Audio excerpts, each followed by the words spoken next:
আসসালামু আলাইকুম everyone, NL cooking house থেকে আপনাদের সবাইকে স্বাগতম। আমি আপনাদের জন্য আজকে যে সুন্দর একটা রেসিপি নিয়ে এসেছি সেটা হচ্ছে খাসির মাংসর রেসিপি। খাসির মাংস কিভাবে রান্না করতে হয় সেটা আমরা অনেকেই জানি, আবার অনেকে জানিও না। এই জন্য আমি আজকে যে রেসিপিটি নিয়ে এসেছি সেটা খাসির মাংস কিভাবে রান্না করতে হয়। তো আমি প্রথমে এখানে 1-1.5 কেজির মতো খাসির মাংস নিয়ে নিয়েছি। এরপর দিয়ে দিচ্ছি পেঁয়াজ কুচি,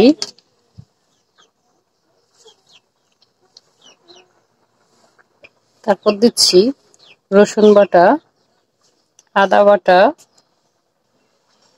জিরে বাটা, দারচিনি, এলাচ এবং গোলমরিচ এই ধরনের যে মশলাগুলো আছে সবগুলো মশলা বাটা। এরপর দিয়ে দিচ্ছি লবণ পরিমাণ মতো, মরিচের গুঁড়ো, হলুদের গুঁড়ো, দিয়ে দিচ্ছি পরিমাণ মতো তেল,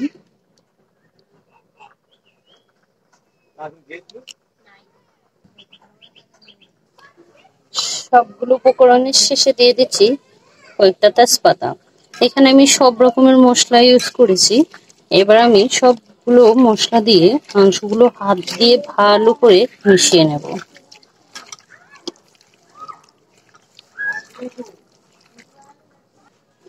ভালোভাবে মেখে নেওয়ার পরে এটাকে আমি আধা ঘন্টার জন্য রেস্টে রেখে দেব। তো ফ্রেন্ডস, আমি আধা ঘন্টা পর চলে এসেছি। দেখুন, এবার বসিয়ে দিয়েছি চুলায় মাংসটা, বসিয়ে এবার ভালোভাবে নাড়াচাড়া করে কষিয়ে নেব।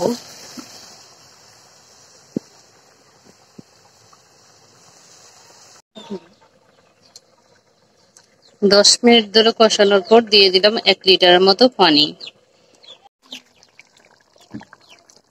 তো ফ্রেন্ডস, দেখুন আমার খাসির মাংসটা কিছুক্ষণ জাল করে নেওয়ার পর কেমন হয়েছে।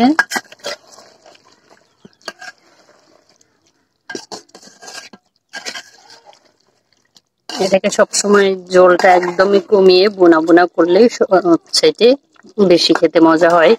তো এই ছিল আজকের রেসিপি। ভিডিওটি যদি ভালো লেগে থাকে অবশ্যই আমার চ্যানেলটি সাবস্ক্রাইব করে পাশে থাকবেন, পাশে থাকা বেল আইকনটি বাজিয়ে দিবেন যাতে করে পরবর্তী ভিডিও আপনাদের সাথে শেয়ার করতে পারি। খোদা হাফেজ।